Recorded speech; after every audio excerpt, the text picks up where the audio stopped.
Hello artists! For this week's art activity, we're going to be creating some food face drawings inspired by the creative portraits of Italian Renaissance artist Giuseppe Arcimboldo. Giuseppe Arcimboldo was known for painting portraits. Portraits are pictures of people, but instead of painting realistic portraits that looked like people from real life, he added his own imaginative style and figured a way that he could take objects, especially food, especially fruits and vegetables, and put them together to make the parts of a person's body and facial features. We're going to use his imaginative portraits as inspiration for our own food faces. I'm going to show you guys how to start the basic shape of the head, neck, and body to work with for your portrait.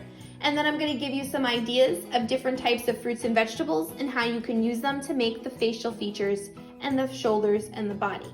You're going to have a lot of chances to add your own imaginative style to this project. So it isn't so much copying mine step by step, but learning how you can apply the steps your own way. For this lesson, you need a white piece of paper, any size will do. You need a pencil to draw, and you definitely want to make sure you have an eraser in case you make a mistake, or in case you have some lines in your drawing that you need to erase because you don't want to see them anymore from overlapping. If you would like to outline your picture, you can have a black marker. Remember, it doesn't have to be permanent, but you do not have to outline this picture if you do not want to.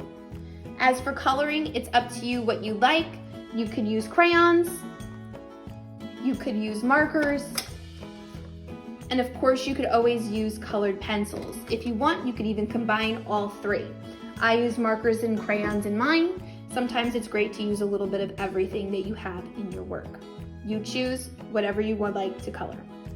Let's get our materials ready and let's get started on our food face drawing. Okay, before we begin to draw, you're gonna wanna take your white piece of paper and turn it vertical, straight up and down in front of you. Vertical is the perfect way to hold your paper when you're making a portrait because not only do you fit the head, you get to also fit the start of the neck and the shoulders. Now, before we even get to the food part, we have to have a basic outline of the portrait first so that we have a starting point to work with. So we're gonna start by making the oval for the head. Now, I don't wanna make it too low because then I'm not gonna have enough room to draw the rest of my picture. So I'm gonna wanna go towards the middle and maybe a little bit more towards the top. And once you have your starting point with your finger, make a little dot so you remember where you want to begin. Now, normally I draw with a black marker when we are making these videos so that you guys can see, but I'm also gonna draw with a pencil like you today because I think there's gonna be some parts of my drawing where it overlaps and I'm gonna have to erase some lines and I can't erase a marker like I would a pencil. If you wanna trace your drawing when you're done with a black marker, you always can. You do not have to, but you could if you wanted to. So I'm gonna use a pencil just like you guys today. So I'm putting my pencil on my dot for my starting spot and I'm gonna make an oval for the head. An oval is a stretched out circle. Take your time and make sure you make it nice and big. This is a close-up portrait, meaning it is up close and it's going to be the biggest part of our picture. You want to see the face, you definitely want to see the head, so don't make it too small. If it looks a little too small, just erase it and fix it before we go on to the next step. When you are drawing, it is super important that you always check what you make after each step and then you can decide if it needs to be fixed before you move on. Once you have the head done, we're gonna go right to the edges and we're gonna start the neck. I'm gonna make a curved line down, 1 and 2 on the other side. Remember, our neck is not a perfectly straight line, it curves a little bit, so your line should do the same.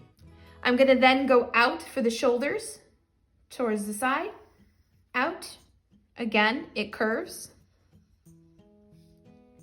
And then I'm going to simply touch the bottom of my paper. Like I said, this is an up-close portrait, so we are not seeing the entire body. We are just seeing the face and the start of the neck and the shoulders. So if you only have a little bit on the bottom of your paper, that's perfectly fine. Everybody draws different. Everybody will have a different amount of space.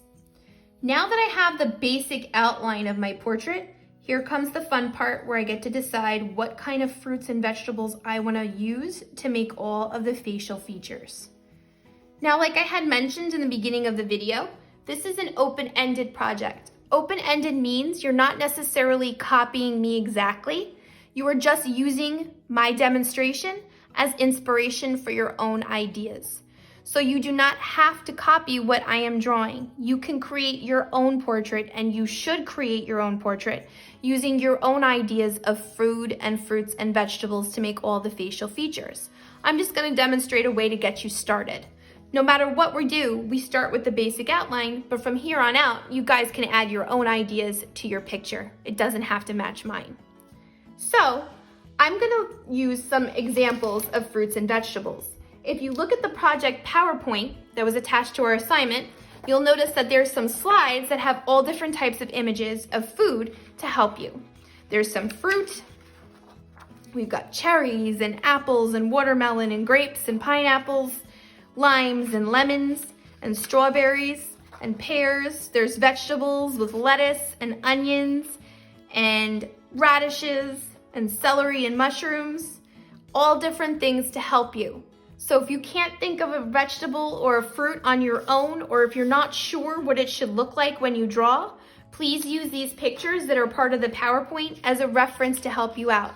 I always give you guys pictures to help you, because sometimes the best thing to do when you are drawing is to have something to look at. So always, if you need to, you can use those pictures. So I'm gonna get started on mine by making the hair first. And I'm gonna think of a fruit or a vegetable that would look good for my person's hair. And I think I'm gonna start with lettuce. You should probably decide before you even do anything if you're making a girl or a boy, because then it'll help you know how long you want the hair to be or exactly what kind of facial features you want. I'm gonna make a boy. So I'm gonna make some lettuce and I'm gonna make the hair shorter. So let's see, I'm gonna make some lettuce on the top of the head, and lettuce usually has the line in the middle and a wavy leaf that's green. Now here's the part where I might have to erase. I drew over that line for the oval for the head. I don't want to see this line anymore. So that's the part of overlapping where I can just take my eraser and erase the line I no longer want to see. If you still see it a little bit, it's okay. When you color, you won't see it anymore.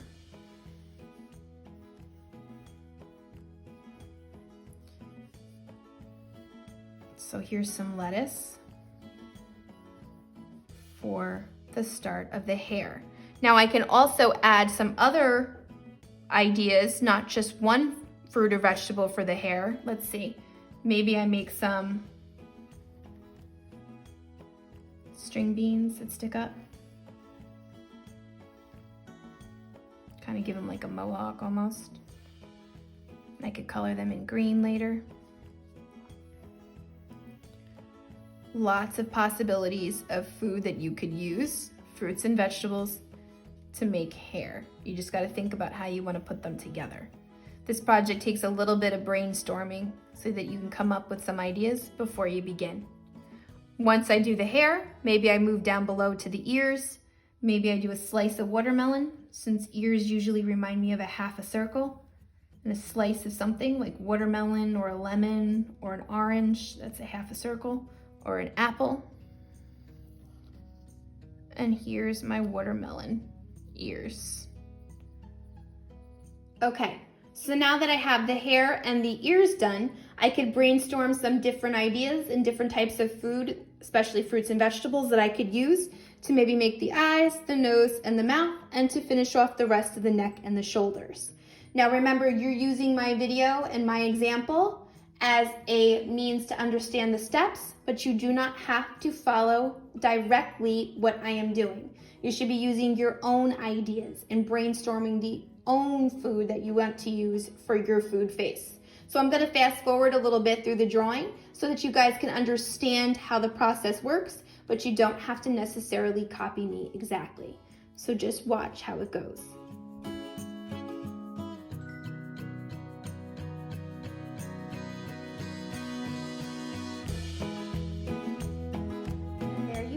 A completed food face drawing. Remember, you can use mine for ideas, but you do not have to do the same thing. You should definitely use your own food ideas when you're creating your food face portrait. So I decided some different things I could put together to make the different facial features.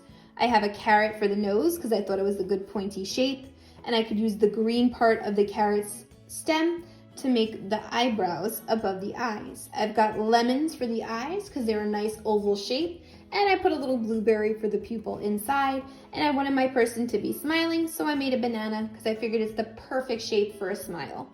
To fill up the body, I made some apples for the shoulders, and if you noticed when I was drawing that I went over some lines that were already there, so I just used my eraser to erase, and I put an apple on both sides so that they were even, and I put some broccoli in the center and some celery stalks for the neck.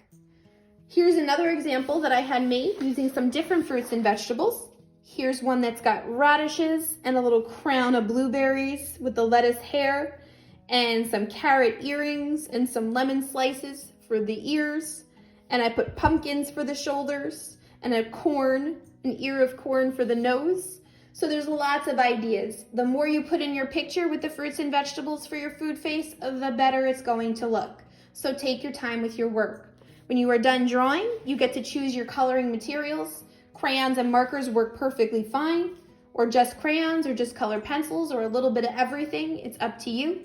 I use crayons and markers for mine.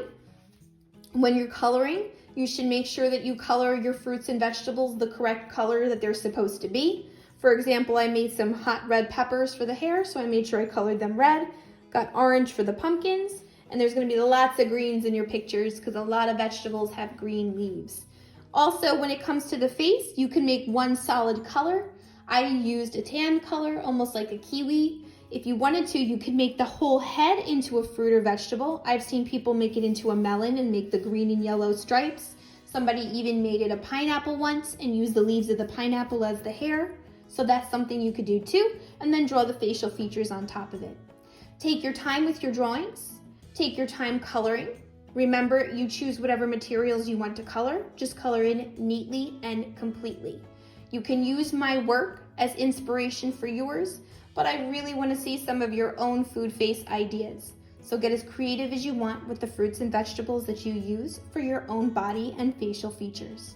Remember to use the pictures in the PowerPoint if you need some ideas on how to draw the different fruits and vegetables.